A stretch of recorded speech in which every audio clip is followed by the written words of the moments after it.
बिस्मिल्लाहिर्रहमानिर्रहीम। बिस्मिल्लाहिर्रहमानिर्रहीम। अज़ीज़ तलबा और तालिबात, आज हम जमात 12वीं मज़मून उर्दू उन्वान जश्न बेचारगी लेक्चर नंबर 3 आपके सामने पेश करेंगे, जिसमें हम नज़म पेश करेंगे, नज़म जश्न बेचारगी। अच्छा, ये नज़म आपके पास सालाना इम्तिहान में या इम्तिहानी पर्चे में सवाल नंबर 4 आता है, जिसमें आपको इसका मरकज़ी ख़याल बयान करना होता है। मरकज़ी ख़याल के आपको टोटल 6 नंबर मिलते हैं। 2 नंबर आपको तारुफ़ मुसन्निफ़ के मिलते हैं और 4 नंबर आपको नज़म के मरकज़ी ख़याल लिखने के मिलते हैं। अच्छा, जो हमारे पास नज़म का उन्वान है जश्न बेचारगी। जश्न हम कहते हैं जहाँ पे कई लोग जमा होकर कोई खुशी को मनाएं तो उसको हम जश्न कहते हैं। और जश्न जो है हम कौमी सतह पे भी मनाते हैं, जैसे हमने 14 अगस्त का जश्न मनाते हैं, जश्न ईद मिलादुन नबी मनाते हैं। लेकिन दीगर जो तकरीबात होती हैं वहाँ पे अगर कई लोग मिलकर उस जश्न को मनाएं तो तकरीब को मनाएं तो उसको भी हम जश्न कहते हैं। बेचारगी हम कहते हैं मजबूरी और बेबसी को। तो इस नज़म के अंदर जो है वो ये दोनों चीज़ें पेश की जा रही है, यानी एक मजदूर जो है वो एक जश्न की तकरीब अपनी कर रहा है, बेटी की शादी कर रहा है, लेकिन उसके पास अखराजात नहीं है उसको अच्छे तरीके से करने के लिए, जैसे कि एक आम आदमी करता है। लेकिन गरीब के पास एक आम आदमी की तरह भी अखराजात नहीं है उस जश्न को अदा करने के लिए, यानी उस तकरीब को अदा करने के लिए। तो उसकी गुर्बत का अंदाज़ा, उसकी गुर्बत के हालात को बयान किया जा रहा है इस नज़म में, नज़म जश्न बेचारगी के अंदर। तो ये नज़म जो है ये एहसान दानिश की लिखी हुई है। तो एहसान दानिश के मुतालिक हम आपको थोड़ा सा तारुफ देंगे। ये नज़म जो है वो शादी के ऊपर, यानी बेटी की रुखसती के ऊपर लिखी गई है ये नज़म। उर्दू शायरी। उर्दू के शायर एहसान उल हक दानिश कांदला ज़िला मुजफ्फरनगर भारत में 1912 को पैदा हुए। गुर्बत की वजह से इब्तिदाई तालीम के बाद आगे बाकायदा तालीम का सिलसिला जारी ना रख सके, ताहम अपनी तौर पर अरबी फ़ारसी की किताबें पढ़ी, तलाश माश के लिए लाहौर आ गए और यहाँ सुकूनत इख्तियार की। शायरी का शौक़ और ज़ौक़ बचपन से था। इब्तिदा में अपने वतन से इस्लाह ली और फिर अपने वजदानी शायरी को अपना रहनुमा बनाया। नज़म और गज़ल दोनों में तब आज़माई की इनके हस्ब ज़ेल मजमुए शाया हो चुके हैं। हदीस अदब, दर्द ज़िंदगी, तफसीर फ़ितरत, चराग़ां, नवाए कारीगर, आतिश खामोश, जादुए नो, ज़ख़म मरहम, शिराज़ मक़ालात और गोरिस्तान। अच्छा, इसके बाद हम आपको ये बताते हैं कि एहसान दानिश को हम शायर मज़दूर भी कहते हैं। इसकी सबसे बड़ी वजह ये क्या है कि इनको शायर मज़दूर क्यों कहा जाता है, क्योंकि आप पंजाब यूनिवर्सिटी में कि जब तामीरात के वक्त आप उसमें गारा बनाया करते थे और वहाँ से आपने कुछ अशार, खूबसूरत अशार पेश किए, तो वहाँ पे आप मशहूर हो गए शायर मज़दूर के नाम से और यही लक़ब आपको दिया जाने लगा शायर मज़दूर का। ये हकीकत है कि आप जो थे वो गरीब लोगों के जज्बात की अक्कासी को बेहतरीन तरीके से अदा करते थे और इंतहाई सादा और आसान ज़बान में आप अपने अशार लिखा करते थे, ताकि एक आम कारी भी आपकी गज़ल, आपकी नज़म को है वो खूबसूरत तरीके से समझ सके। इसके अलावा आप मंजर कशी भी बेइंतहा खूबसूरत तरीके से अदा करते थे, जैसे आपने नज़म जश्न बेचारगी में अदा की है कि आप जब कोई कारी उस नज़म को पढ़ता है तो वो हमेशा तरोताज़ा लगती है। एक गरीब मज़दूर के जो जज्बात होते हैं, एक बेटी के रुखसती के वक्त के क्या जज्बात होते हैं, उसकी माँ क्या महसूस करती है, तमाम बातों को आपने इस नज़म के अंदर निहायत ही खूबसूरत तरीके से पेश किया है। इसके अलावा आप कोई फ़िलसफ़ी नहीं थे, मुफ़क्किर नहीं थे, लेकिन आप बयानिया शायर के नाम से मशहूर हैं, यानी आपको बयानिया शायर कहा जाता है। क्यों कहा जाता है? क्योंकि आप बयान करते हैं गरीब लोगों के दर्द व गम को निहायत ही खूबसूरत तरीके से। आपकी नज़मों का मौजू ज़्यादातर मज़दूर ही रहा है, जैसे मज़दूर की ईद, मज़दूर का मेहमान, ये आपके खूबसूरत नज़में हैं और इसमें भी आपने निहायत खूबसूरती के साथ एक मज़दूर की बेबसी को बयान किया है कि जब इसके पास अपने लिए पेट भरने के लिए कुछ नहीं है तो वो मेहमानों के साथ खातिरदारी जो है वो खूबसूरत तरीके से नहीं कर सकता, लेकिन उसके जज्बात उस वक्त क्या होते हैं। तो ये आपकी खूबसूरत नज़में हैं। तो इसी तरह आपने सिर्फ गरीब लोगों की जज्बात के ऊपर ही नज़में नहीं लिखी, बल्कि आपने पाकिस्तान और पाकिस्तान की सियासत पर, पाकिस्तान की माशियत पर भी आपने कुछ तहरीरें लिखी हैं जो बहुत मशहूर हुई हैं। इसके अलावा एहसान दानिश जो थे उनको शायर मजदूर का लक़ब इसलिए ही दिया गया था क्योंकि आपका शोबा भी मजदूरी था। आगे बढ़ते हैं, एहसान दानिश का आगे तारुफ देखते हैं। लक़ब जो है वो आपको शायर मजदूर, जैसा कि हमने बताया। मुसन्निफ, आपने 100 कुतुब शायरी की लिखी, यानी 100 किताबें जो हैं वो किसकी हैं? आपकी शायरी की। नसर और लसानियत, लुगत, मज़ामीन, खुतनोश, सवाए उमरी, उरूदो, तबसरा कुतुब, तबीचे, तसफ़ुफ़, शरह गालिब, तनकीद और मकातिब, ये तमाम आपके मज़ामीन हैं। यानी यहाँ पर आपने अपने नस्ल की खूबियाँ बयान की हैं, लुगत भी लिखी हैं, बेहतरीन मज़ामीन भी लिखे हैं। वजह शोहरत, एक आम और गरीब मजदूर जो खुदादार सलाहियत और कसरत मुताला, लगन और अनथक मेहनत करने के सबब शायर, मुहतकीक, नक़ाद, माहिर लसानियत, लुग़त निगार, नसर निगार, फ़नून लतीफ़ा, उर्दू और इस तरह की 20वीं सदी के आप जो है मुस्तनद और मोतबर शायर करार पाए हैं। तो ये एहसान दानिश का तारुफ था, जो कि हमने आपको पहले ही बताया था कि आप जो हैं वो एक गरीब मजदूर थे और आपकी तमाम जो अक्सरियत शायरी यानी जितनी ज़्यादा आपने शायरी लिखी हैं, जो किताबें आपकी मशहूर हुई हैं, वो आपकी एक गरीब लोगों के जज्बात की अक्कासी पर ही मबनी है। आगे देखते हैं, एहसान दानिश का असल नाम एहसानुल हक के दानिश इनका तखल्लुस था। ठीक है, हम तखल्लुस किसको कहते हैं? देखें, तखल्लुस कहते हैं वो प्यारा सा नाम जो शायर अपने नाम के बजाय इस्तेमाल करता है, उसको हम तखल्लुस कहते हैं। और तखल्लुस का इस्तेमाल कहाँ होता है? मक्ता शेर के अंदर, यानी गज़ल के आखिरी शेर के अंदर तखल्लुस का इस्तेमाल होता है। तो यहाँ हमने तखल्लुस की भी वजाहत कर दी। उर्दू अदब में शायर मजदूर के नाम से मशहूर हैं। पंजाब यूनिवर्सिटी की तामीर में मजदूरी की, लेकिन इनसे मोहब्बत की वजह से उस मकाम तक गए कि आज इनका नाम निसाबों के हवाले के तौर पर दर्ज किया जाता है। जी हाँ, बिल्कुल, एहसान दानिश का नाम जो है वो हमेशा उर्दू अदब में सुनहरी लफ्ज़ों से लिखा जाएगा। अच्छा देखें, एहसान दानिश को जो है वो सितारे इम्तियाज़ भी वसूल किया उन्होंने। और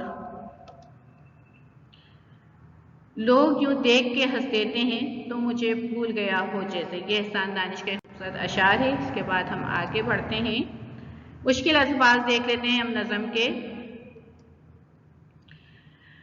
ताकि आपको नज़म जो है वो पढ़ने में आसानी हो जाए। जब आप नज़म पढ़ें तो आपको वो आसानी के साथ, उसके मायनों के साथ आप हर अशार की तशरीह कर सकें। हर अल्फाज के मायने जब पता होते हैं तो तशरीह करना जो है वो इंतहाई आसान हो जाती है।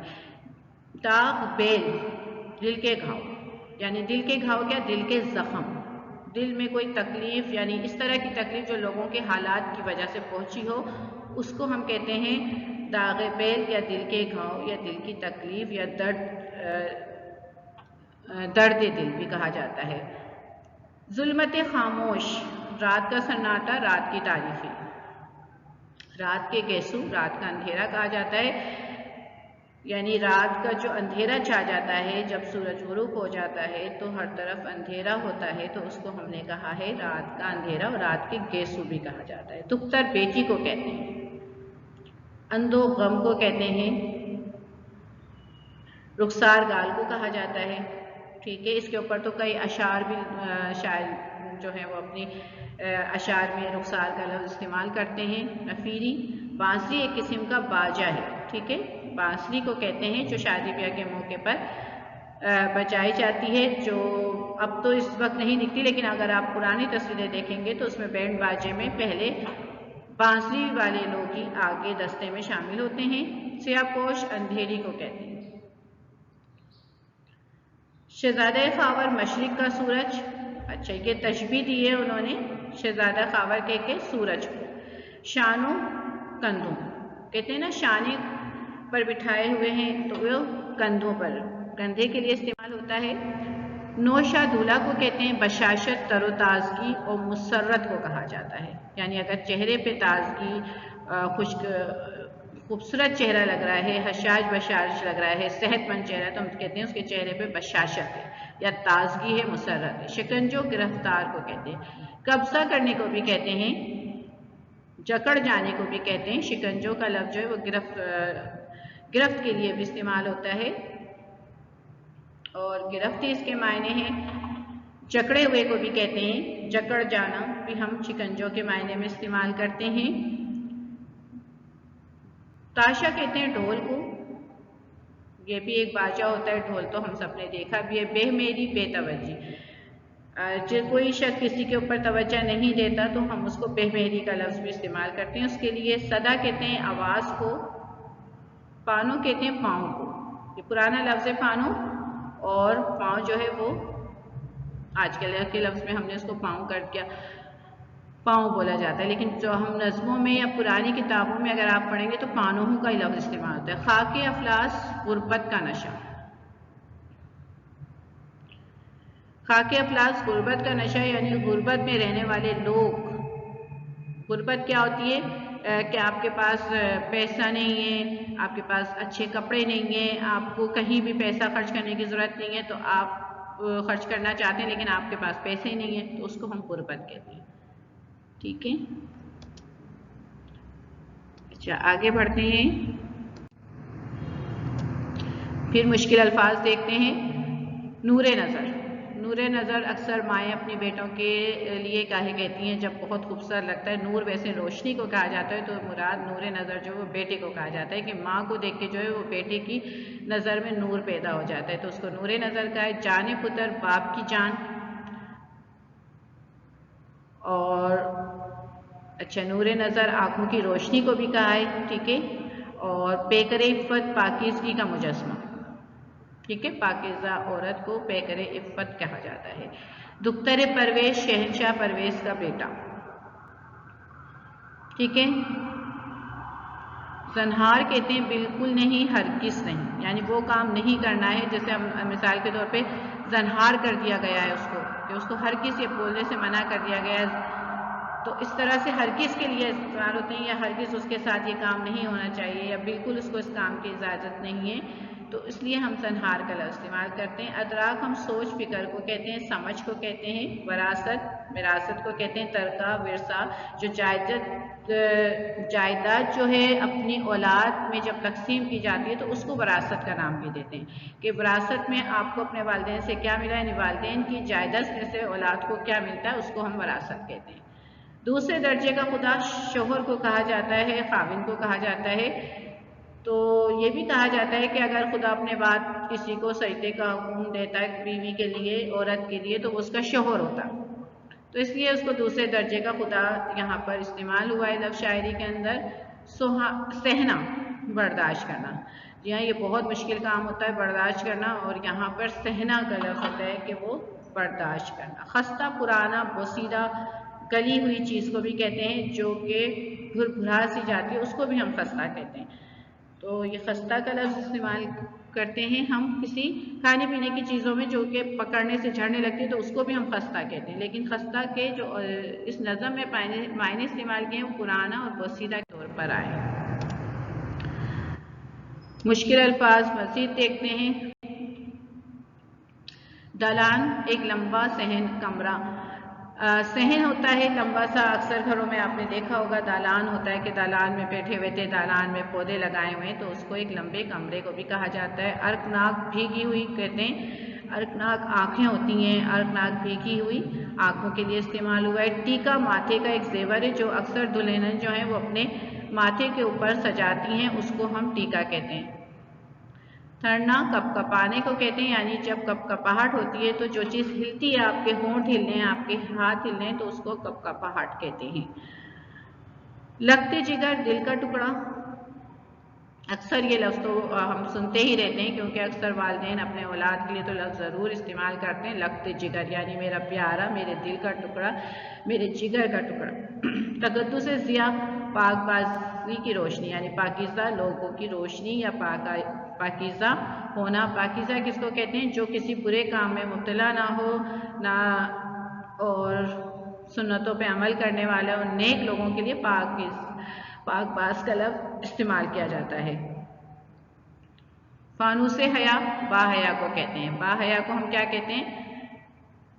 फ़ानूस हया बाहया को कहा जाता है। बाहया कौन होता है? जो अपनी इज्जत को संभाल के रखे, शर्म व हया का पेकर हो, उसको भी हम बाहया कहते हैं। शिकवा हम गिला कहते हैं, और शिकवा जो है वो हम करते ही रहते हैं अक्सर, तो उसको गिला के मायनों में इस्तेमाल होते हैं, या आप गिला कहते हैं या शिकवा कहते हैं। खूकर आदत का होना, यानी आपके पास अच्छी आदतें हैं तो उसको आदत कहते हैं, खूगर आदत का होना।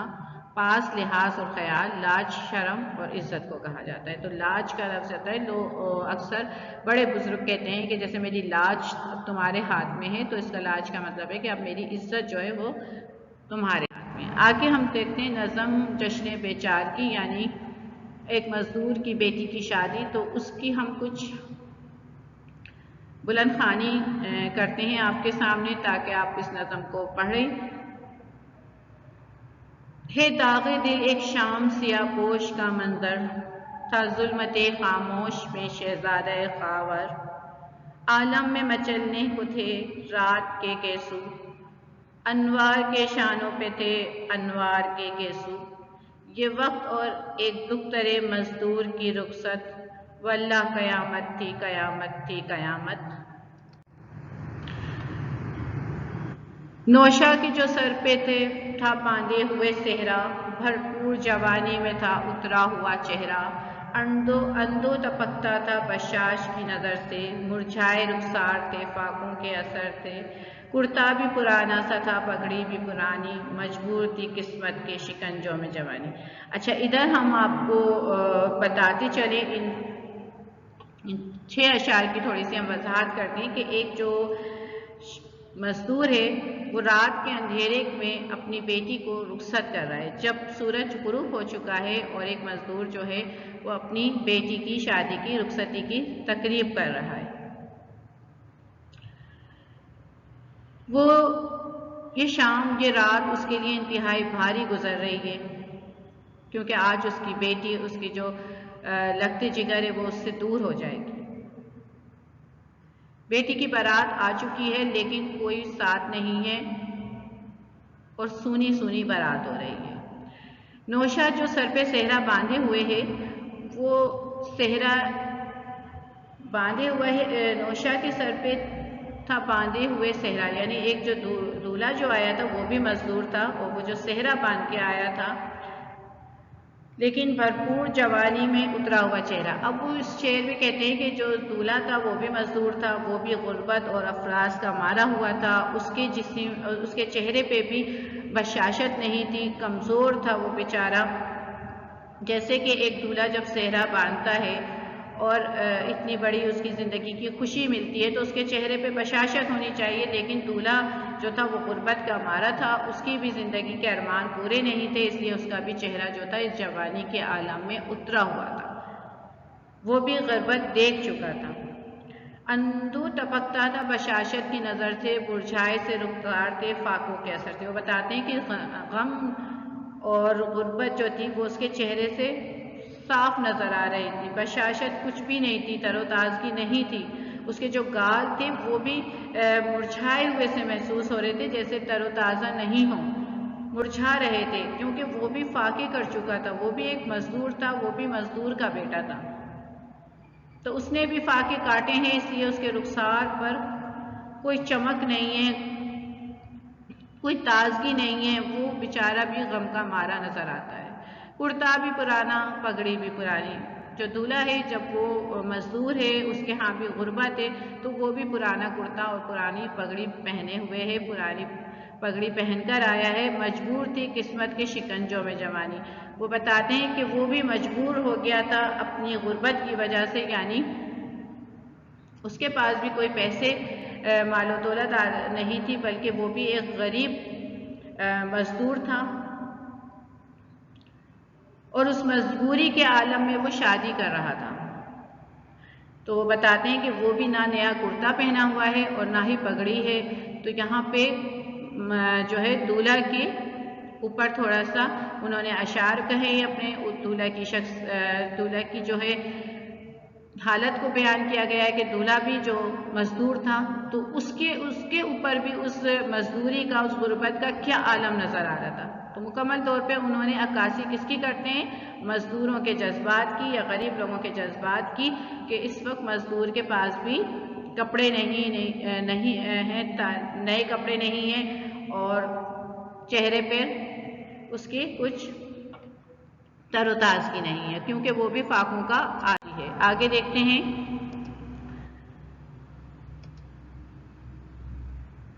हमरा नफीरी थी ना बाजा था ना ताशा, आंखों में था बेमेहरी आलम का तमाशा। वो कहते हैं जब दूल्हा आया तो अक्सर आप बारात देखते हैं तो वो बारातें कैसी होती हैं, दूल्हा खूब नए कपड़े पहना होता है, तरोताज़ा होता है, लाखों लोग उसके साथ होते हैं, हज़ारों अफराद उसके साथ होते हैं, लेकिन ना कोई बाजा है, ना कोई ढोल है उसके साथ, ना कोई बांसुरी बज रही है, वो अकेला है और एक बेमेहरी सा आलम, यानी कोई बेतवज्जी सी है, बस दूल्हा तैयार होके आ गया, कोई रौनक नज़र नहीं आ रही है। मजमा था ये जिस साख्ता अफसुरदा मकाम पर था भेस शादी के वहाँ आलम महशर। वो कह रहे हैं खस्ता मकान था, जो कि एक मकान, एक टूटा फूटा सा मकान था मजदूर का, उसके ऊपर कोई सजावट नहीं महसूस हो रही थी। ऐसा लग रहा था कि ये कोई क़यामत का मंजर पेश किया जा रहा है और उस घर के अंदर शादी का मंजर महसूस नहीं हो रहा था। दालान था गूंजा हुआ रोने की सदा से, एक दर्द टपकता था अरकनाक हवा से। वो कहते हैं पूरे जो घर की फिजा थी वो एक रोने वाली फिजा थी। हर आदमी जो था वो इसमें आंसू बहा रहा था, हर आदमी रो रहा था, सबकी दर्द की अजियत से गुजर रहे थे, क्योंकि ये वक्त बेटी की जुदाई का वक्त था और पूरे लोगों के जो थे आंसू निकल रहे थे गम से।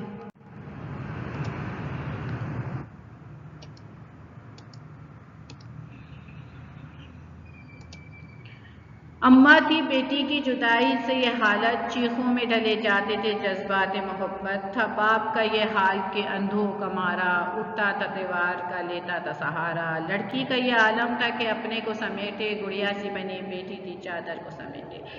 अब वो बता रहे हैं जब रुखसती का वक्त करीब आ गया है तो माँ जो थी वो बेटी की जुदाई में इंतहाई गम के हाल में अफसुर्दा थी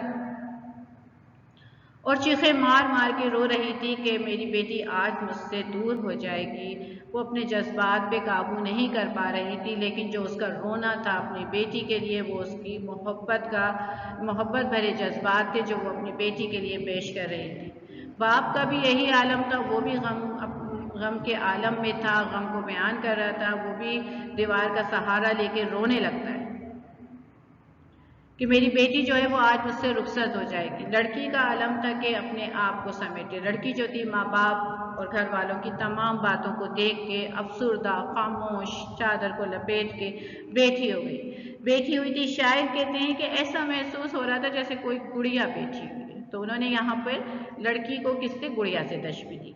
तो जैसे कि एहसान दानिश साहब जो हैं वो तशबीहात देने में उस्ताद माहिर किए जाते हैं, तो यहाँ भी उन्होंने लड़की को एक गुड़िया से तशबीह दे दी कि वो लड़की जो जिस तरह गुड़िया खामोश रहती है, इस तरह वो बेटी भी उनकी खामोश थी और तमाम मंजर देख रही थी कि माँ का बिलखना, बाप का रोना, लेकिन एक चादर में खामोशी के साथ वो अपने दर्द को और दुख को छुपाए हुए बैठी हुई थी। आगे बढ़ते हैं।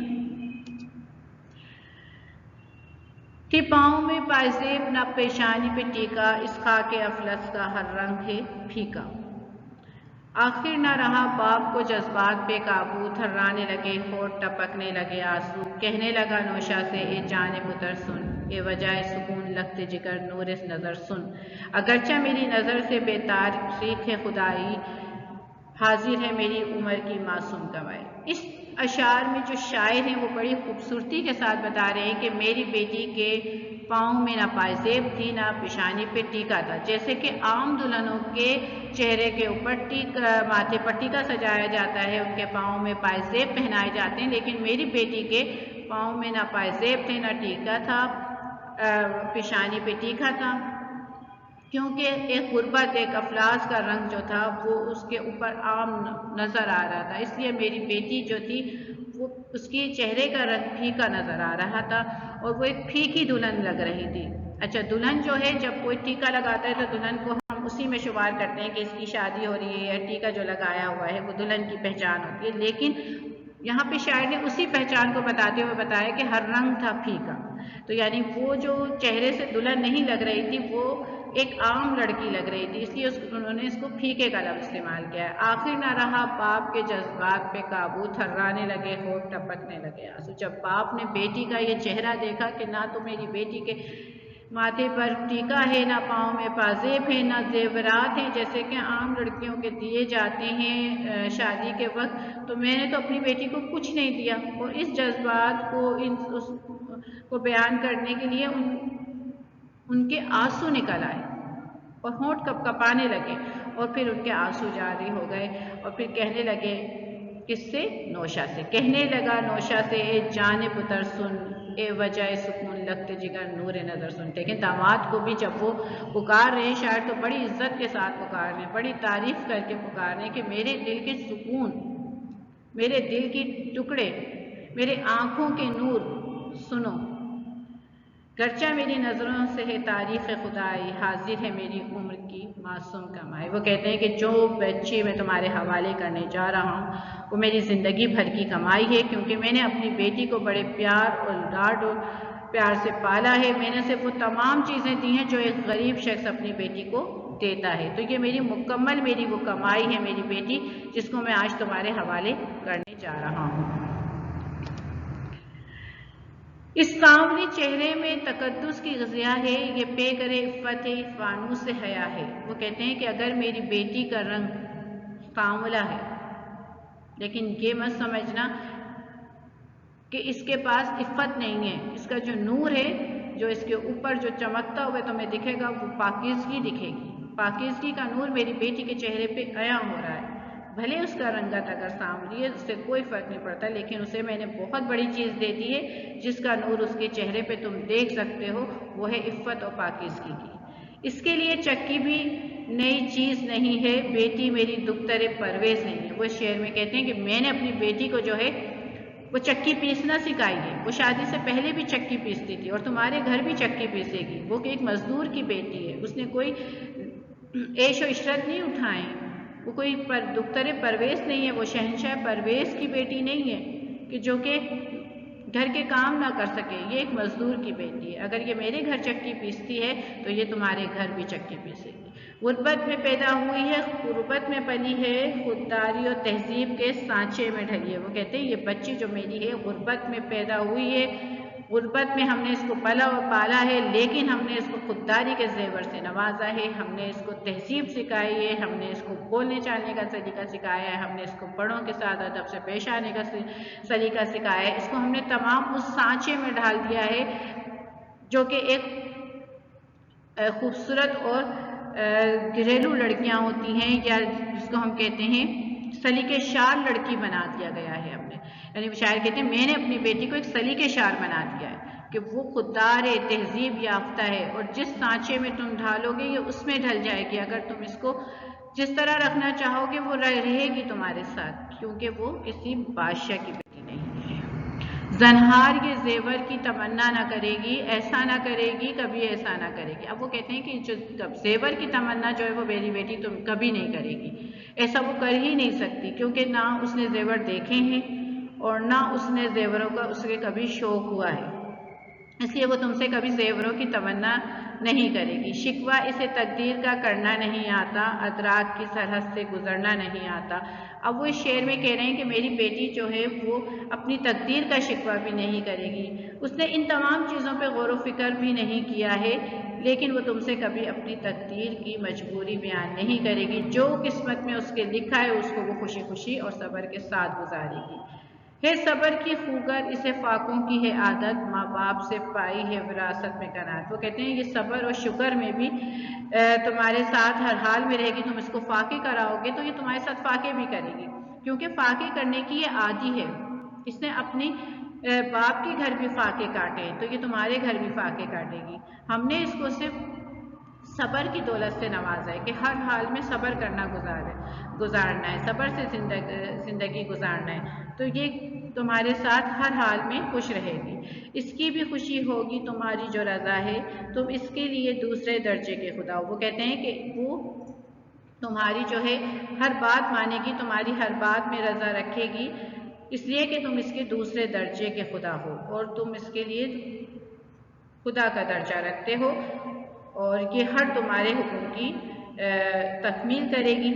जैसा तुम चाहोगे वैसा रहेगी, जैसा तुम खिलाओगे उस वैसे ही खाएगी, जैसा तुम पहनाओगे मेरी बेटी वैसा पहनेगी। शिकवा नहीं करेगी, तुमसे कभी शिकवा नहीं करेगी, क्योंकि वो खुद एक गरीब मजदूर की बेटी है। इसके साथ ही हमारा आज का लेक्चर ख़त्म होता है। अगले लेक्चर तक के लिए इजाज़त दीजिए। अल्लाह हाफिज़।